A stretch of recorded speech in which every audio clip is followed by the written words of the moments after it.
ندیم پنجو شو میں آپ سب کو خوش آمدید۔ دوستو، ایک بار ایک بادشاہ ایک دوسری سلطنت گھومنے گیا تو دوسری سلطنت کے بادشاہ نے بادشاہ کو، جب بادشاہ رخصت ہو رہا تھا تو 2 باز گفٹ میں دیے، بہت ہی اعلیٰ نسل کے، بہت خوبصورت باز۔ وہ باز لے کے بادشاہ اپنے محل، اپنی سلطنت میں آیا اور سب سے پہلے وزیر کو حکم کیا کہ اس کے لیے کوئی بہترین قسم کے ٹرینر لے کے آؤ۔ پوری سلطنت میں یہ بات پھیل گئی کہ بادشاہ کو کسی بادشاہ نے بہت خوبصورت باز گفٹ کیے ہیں۔ ایک بہت اچھا ٹرینر آ گیا، ٹرینر ان باز کو ٹریننگ دیتا، ان کے کھانے پینے کا پورا خیال رکھا جاتا۔ بہت خاص اور عزیز قسم کے وہ باز تھے بادشاہ کے۔ لیکن کچھ عرصہ گزرنے کے بعد ٹرینر ایک دن بادشاہ سلامت کے پاس آیا اور کہنے لگا کہ آقا، مجھے آپ سے ایک ریکویسٹ کرنی ہے۔ بادشاہ نے کہا کہ بالکل کرو، کیا بات ہے؟ تو اس ٹرینر نے کہا کہ جناب، ہمارے پاس دونوں باز بہت اچھے ہیں، بہت اعلیٰ نسل کے ہیں اور بڑے تندرست اور صحت مند ہیں، لیکن پتہ نہیں کیوں ایک باز نہیں اڑتا، ایک تو اڑ جاتا ہے، آسمان چھونے کی کوشش کرتا ہے، لیکن دوسرا باز نہیں اڑتا۔ بہت کوشش کرتا ہوں لیکن وہ اس شاخ سے اڑ ہی نہیں پاتا۔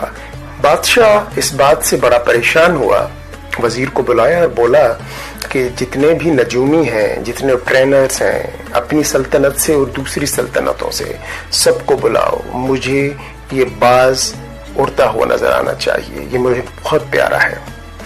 سارے ٹرینر آ گئے، نجومی آ گئے، ڈاکٹر آ گئے، حکیم آ گئے، سب آ گئے، سب نے آ کے چیک کیا، سب نے کہا جناب یہ باز تو بالکل صحت مند ہے، بالکل ٹھیک ہے۔ ٹرینرز نے کہا بالکل صحیح ہے، لیکن پتہ نہیں کیوں یہ اڑتا ہے پھر آ کے بیٹھ جاتا ہے، اڑتا ہے پھر آ کے وہیں پہ بیٹھ جاتا ہے، یہ اونچی اڑان کیوں نہیں بھر رہا جیسے کہ دوسرا باز بھر رہا تھا۔ یہ بات ایک کسان کے بیٹے کو پتا چلی اسی سلطنت میں، تو وہ بھی محل میں آیا اور آ کے کہنے لگا کہ میں اس باز کو اڑا سکتا ہوں۔ یہ بات بادشاہ سلامت تک پہنچی، وہ کسان کا بیٹا آیا اور کہنے لگا کہ جناب میں اس باز کو اڑا سکتا ہوں اگر آپ اجازت دیں۔ بادشاہ پریشان ہو گیا کہ اتنے حکیم، اتنے ٹرینرز وہ نہیں اڑا پائے، تم کیسے اڑا پاؤ گے اس باز کو؟ ٹھیک ہے، تم اڑا کے دکھاؤ اس باز کو۔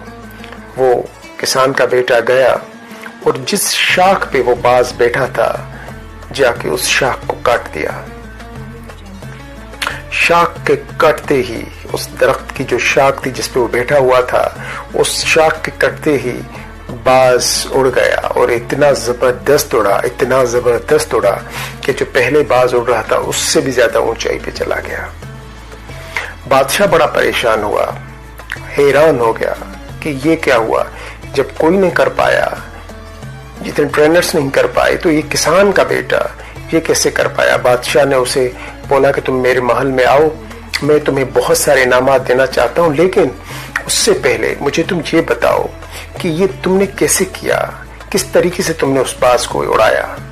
تو اس کسان کے بیٹے نے بڑا سمپل سا جواب دیا کہ بادشاہ سلامت، اس میں کوئی ایسی بڑی سائنس نہیں تھی، اصل میں وہ جس شاخ پہ بیٹھا تھا اس شاخ پہ وہ اس کا کمفرٹ زون بن چکا تھا۔ اب وہ سمجھتا تھا کہ اگر میں اس شاخ سے اڑوں گا تو شاید مجھے تکلیف ہوگی، وہ اس شاخ سے ہٹ ہی نہیں رہا تھا، میں نے وہ شاخ ہی کاٹ دی، اب اس کے پاس وہ کمفرٹ زون نہیں تھا، لازمن بات ہے اب اسے اڑنا تھا اور وہ اڑ پایا۔ اور آپ دیکھیں بادشاہ بڑا خوش ہوا، اسے بہت سارے انعامات سے نوازا۔ اپنا کمفرٹ زون توڑیں اور اس سے باہر نکلیں۔ آپ کا کمفرٹ زون آپ کی گروتھ میں سب سے بڑی رکاوٹ ہے۔ کمفرٹ زون کیا ہے؟ آپ کی موجودہ جاب جس کو آپ پسند نہیں کرتے لیکن آپ کرتے ہیں۔ آپ چاہتے ہیں کہ میں یہاں سے جاؤں لیکن جا نہیں پاتے۔ اگر آپ کو کبھی یہ کہا جائے کہ آپ کو اس جاب سے نکال دیا جائے گا تو آپ کے اوپر تو جیسے قیامت ٹوٹ پڑتی ہے۔ آپ کہتے ہیں کہ شاید بس اب اگر جاب چلی گئی تو میں تو ختم ہو جاؤں گا، برباد ہو جاؤں گا، اس کے سوا دنیا میں کوئی چارہ ہی نہیں۔ یہ سب آپ کا خوف ہے، یہ سب آپ کا وہم ہے، بالکل اسی طریقے سے جس سے اس باز کو تھا کہ اگر میں اس شاخ کو چھوڑا تو میں جی نہیں پاؤں گا، پتہ نہیں میرا کیا ہوگا۔ لیکن جیسے اس کسان کے بیٹے نے اس شاخ کو کاٹ دیا، وہ اڑنے لگا، کیونکہ وہ اس سے اڑنا تو آتا تھا، لیکن صرف اس کمفرٹ زون کی وجہ سے وہ اڑ نہیں رہا تھا۔